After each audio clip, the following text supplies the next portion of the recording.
Bienvenidos a esta cita con la cultura. Bienvenidos a este programa de la historia de nuestro pueblo. Existió un pueblo que se llamó el Bustillo de Oro. Ese pueblo trata del año de 1815. Entonces vamos a empezar con el origen de nuestra historia, de ese capítulo de nuestra historia. A partir del año de 1700, los misioneros eran los únicos que deambulaban por estas tierras. Y entonces, en una de sus visitas a los indígenas, ellos observaron una estatuilla de oro de no más de 15 centímetros. Y les llamó tanto la atención que ellos adoraban esa estatuilla tan pequeña, que los misioneros consideraron que valía la pena que esa estatuilla no siguiera siendo un acto de idolatría.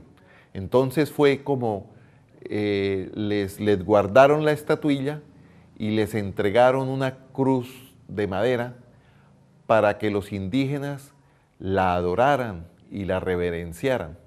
Pero los indígenas, cansados de la falta de comprensión de lo que era arrodillarse y hacerle venias a la cruz, era un ser inerte prácticamente, totalmente diferente a lo que ellos esperaban. Entonces decidieron desbaratar la cruz, o por lo menos botarla, olvidarla, y entonces hicieron un monigote de barro y lo pintaron con achote, con el fin de que se pareciera de la mejor manera a la estatuilla o al famoso bustillo de oro que ellos adoraban. Del año de 1736 aproximadamente al año de 1815, cuando nuevamente el general napoleónico Pablo Morillo, con toda su estrategia de guerra napoleónica, él se fue adueñando de las poblaciones desde Cartagena. Iban saqueando las iglesias, iban saqueando a quienes tenían oro guardado, a los nobles, pero sobre todo a las iglesias. Cuando llegaron a Málaga, ellos consideraron que debían irse hacia el Socorro, que era una de las ciudades más importantes. Y viendo la lejanía de entrar desde Ocaña, Málaga, hasta el Socorro, consideró Pablo Morillo de que era necesario construir un camino en línea recta al río Magdalena con el fin de que llegaran los refuerzos y controlar el comercio, porque nuevamente venían a conquistar el país. El país después del suceso de 1810 o grito de la independencia. Para esto Pablo Morillo esclavizó 2.000 personas del Socorro y se las trajo a estas selvas malsanas del Chucurí a construir un camino, piedra por piedra, colocada de la manera más técnica. Se ha observado que fue hecha con tanta técnica este camino que por debajo corren quebraditas, o sea que la erosión del camino con el medio ambiente es mínimo, y por eso ese camino se ha conservado, a pesar de estar en una zona más difícil, se ha conservado mejor que el camino del Enguerque. Entonces el camino fue construido a través del Sendero del Chucurí, que era un camino de los indígenas, y finalmente el oro que ellos se robaron y que los españoles se robaban, sobre todo a las iglesias, según el texto de Néstor Díaz Ballesteros, fue acumulado con el fin de llevárselo. pero con eso ellos oficiaron algunas misas en esta región de Chimitá, donde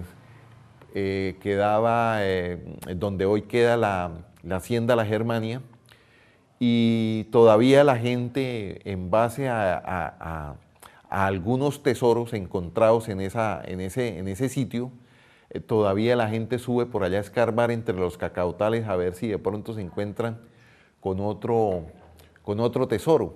De hecho, ese camino era reconocido desde la época de la fundación, era conocido como Camino de Guacales o Guacales, no se sabe si es con G o con H.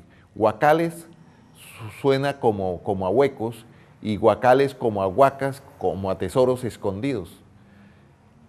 Entonces eso fue un hecho que los españoles sí enterraron ahí tesoros. Recuerdan personas haber encontrado que el señor fulano de tal, que ahorita se me escapa el nombre, hace ya 30 años encontró un tesoro en la cual habían copones de los que se usan para la Eucaristía, que eran en oro, que tenían piedras preciosas verdes, y crucifijos con piedras también. Entonces le llama a uno la atención que eso está en la memoria oral, esos tesoros encontrados.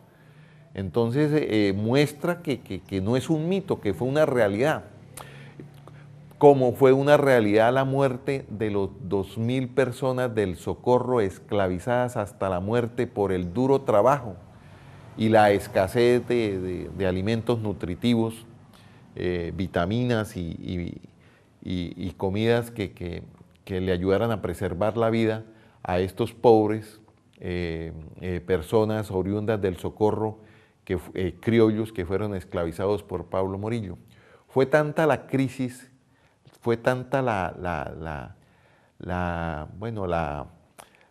la inconveniencia con los del Socorro, y que los pueblos de Zapatoca se unieron en una organización que se llamó la Guerrilla de la Niebla. Podríamos decir que fue la primer lucha de guerrillas que se hizo contra los españoles en el continente americano. Y lo más que interesante y curioso era que fue dirigida por una mujer que se llamaba Fidela Ramos. Fue tanto el ímpetu de esta mujer, Fidela Ramos, que los españoles pagaron recompensas para capturarla. Y de tanto chantajear a la misma familia, porque ninguno más la delató sino su propia familia, tal vez atormentados y amenazados, les tocó entregarla o dar información de dónde se encontraba, y fue fusilada finalmente en el año de 1817 en la ciudad de Zapatoca. Entonces esta es la historia de una heroína desconocida llamada Fidela Ramos, una heroína que ha quedado en la memoria latente de las gentes de la región y del departamento. Existe aún la tradición de la familia Ramos de colocarle a algún miembro de su familia el nombre de Fidela.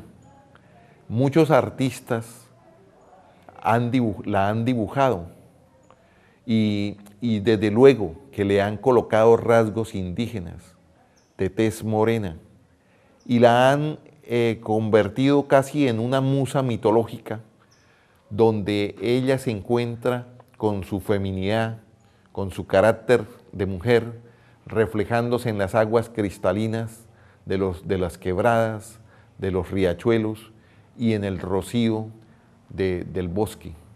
Entonces es algo extraordinario y debemos conseguir esa imagen. Y también no es descabellada la idea de que nosotros realmente, al haber tenido la oportunidad en nuestra historia de tener una heroína desconocida, la adoptemos. Por ejemplo, allá en el barrio Yarigué 2 hay un espacio abierto para colocar una estatua, pero aún no se ha decidido a quién se le puede rendir ese homenaje y a quién más que a la mujer, a quién más de maravillosas mujeres que han hecho parte de nuestra historia, como Anita La Rota. Y ahora que nos estamos enterando, la heroína desconocida Fidela Ramos, que organizó un grupo que se llamaba la Guerrilla de la Niebla en contra de los españoles. En el año posterior a la muerte de Fidela Ramos,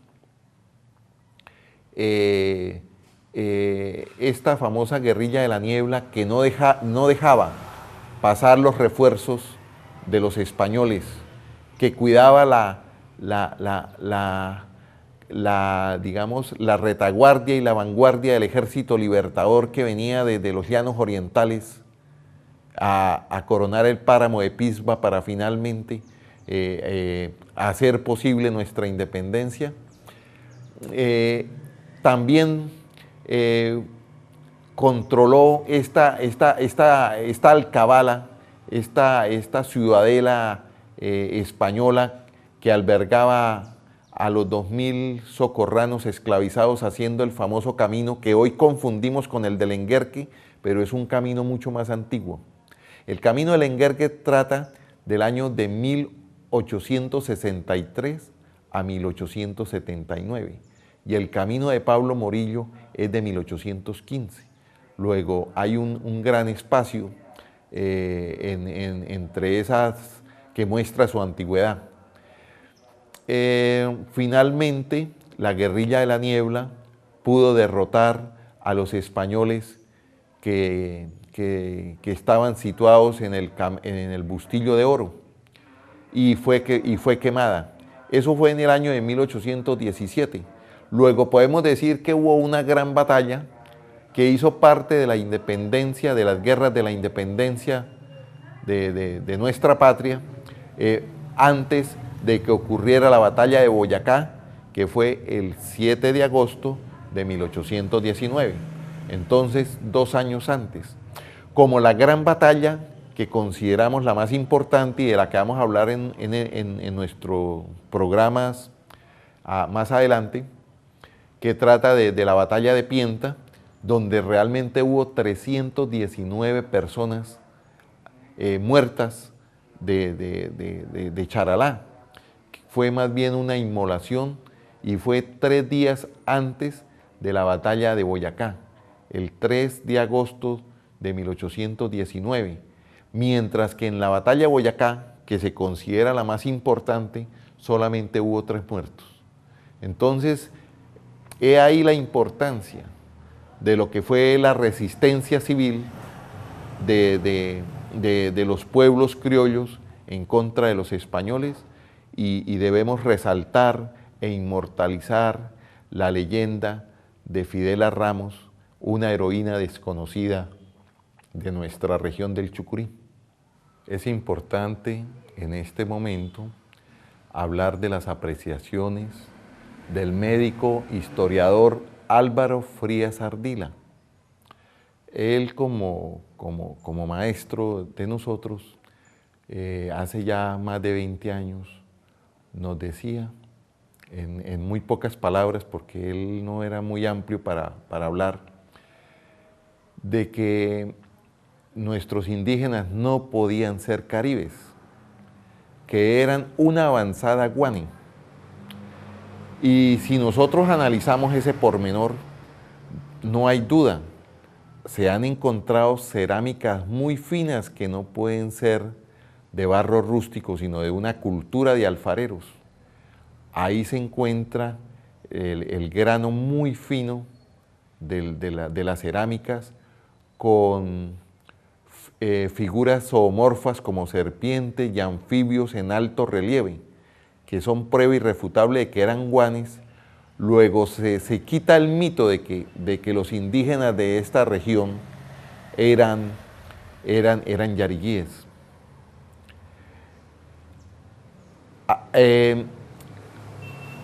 Álvaro Frías siempre nos decía, hombre, ¿qué será el mito del Bustillo de Oro? realmente a qué se referiría eso del bustillo de oro. Y esa inquietud y esas palabras jamás se nos olvidaron y hacía eco en nuestra conciencia y visitábamos bibliotecas, cada uno por su cuenta. Personalmente, un día que estaba en la biblioteca del Banco de la República, acá en Bucaramanga,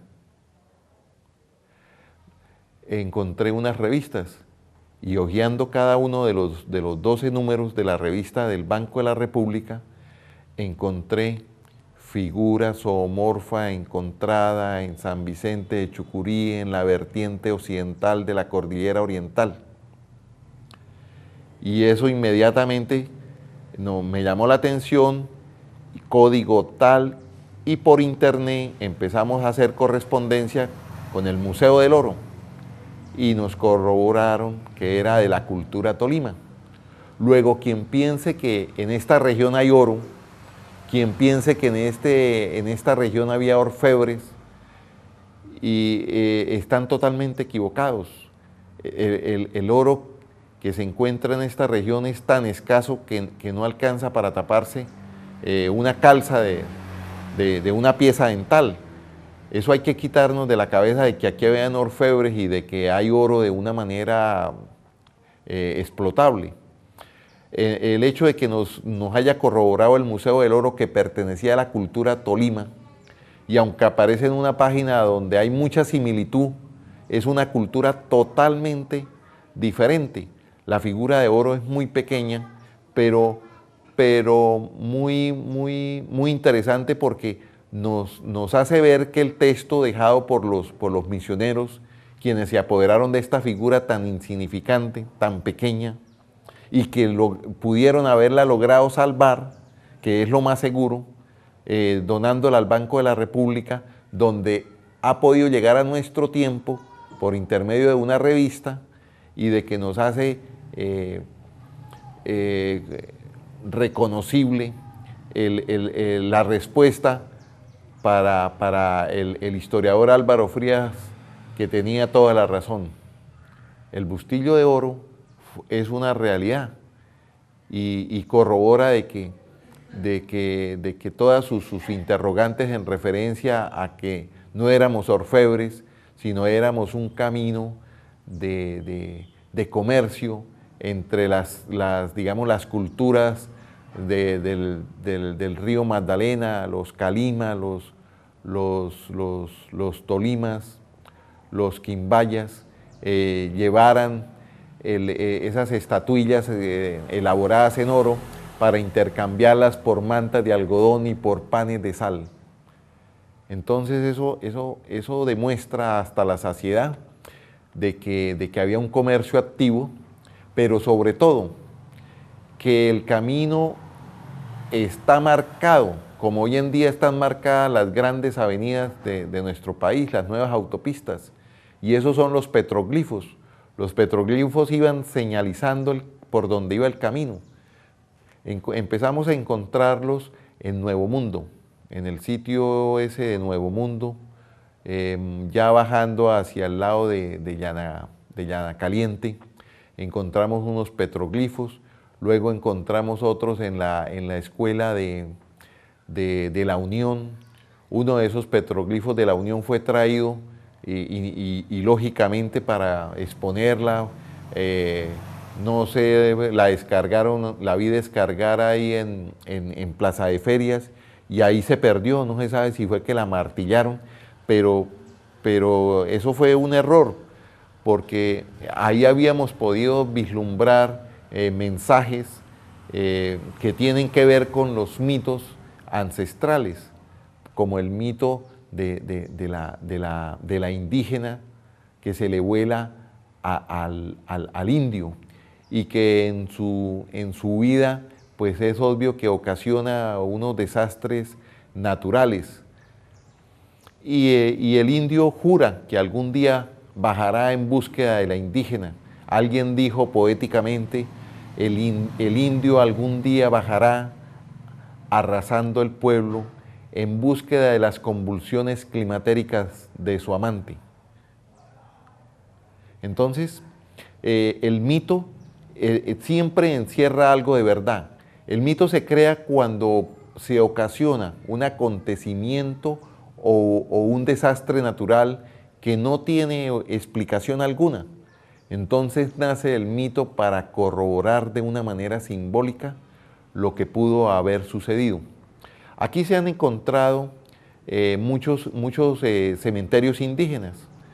En el barrio el Bosque Alto, metros más adelante del Club Campestre, ahí se encontró un cementerio indígena, pero de lo que menos había era oro. En pocas palabras, no había, solamente habían collares, huesos y cosas así muy rústica de una cultura o de una tribu muy simple, muy primitiva, o sea, sin nada que llamara la atención. Pero lo que sí valdría la pena es que en el futuro le dedicáramos tiempo a los petroglifos, porque es que los petroglifos no son de los indígenas, ni chucuríos, ni guanis, ni mucho menos yariguíes, sino esos petroglifos, como todos los petroglifos alrededor del mundo, son de grandes culturas que querían de una manera afanosa, posiblemente porque estaban pasando por alguna calamidad o algún desastre natural o el clima cambia drásticamente en un momento dado de la historia. Entonces ellos estaban de una manera afanosa tratando de transmitir una realidad que ellos estaban viviendo. Yo en una oportunidad me mostraron un trabajo de un antropólogo que publiqué en el libro sobre el Cabo Florido. Y ahí yo apenas lo vi, yo pude entender de que se trataba de la narración del desastre, de la avalancha que ocasionó la formación de este terreno donde nosotros nos encontramos, donde se encuentra situado San Vicente, porque es que San Vicente es lleno de piedras y piedras y piedras que no son propiamente piedras de la quebrada, sino producto de un coluvión, no por la quebrada, sino por la cordillera. Y esto ha hecho que donde usted encuentra piedras, y ha costado mucho trabajo construir un pueblo en el peor sitio que encontraron para urbanizar, en el sitio menos ventajoso, porque esto no es sino barranco. Yo no sé cómo pudieron abrir calles y para poder transitar, porque uno lo que ve es calles muy cortas, con curvas discontinuas, calles ciegas, tapones. Esto es una locura. La calle alta, bajaba por ahí una quebrada que se llamaba la quebrada de los Carapachos, y prueba de eso es que hay afloramiento hasta de 3 pulgadas de agua y 5 pulgadas de agua en la calle 14, especialmente en el Chocolate Chucureño. Los otros cementerios que se han encontrado de los indígenas han sido más producto de la casualidad, producto de que se han venido avalanchas y han dejado al descubierto las osamentas y los pedazos de cerámica que nosotros hemos traído a la Casa de la Cultura. Entonces, hay desde luego algunas colecciones privadas, pero en sí esto demuestra de que nuestra historia ha sido escrita como muy a la ligera, sin hacer unas analogías perfectas, como la de la gente que tiene la creencia que San Vicente fue creada en el barrio Angosturas, y no, era que la finca donde se situó el pueblo fue comprada por Sacramento Tristancho a un italiano que se llamaba Alejandro Partigliani y que se llamaba Angosturas, por quedar entre 2 quebradas. Bueno, muchas gracias por su atención y llevar esto a las aulas, donde es importante discutirlas y hacerlas, socializarlas de la mejor manera.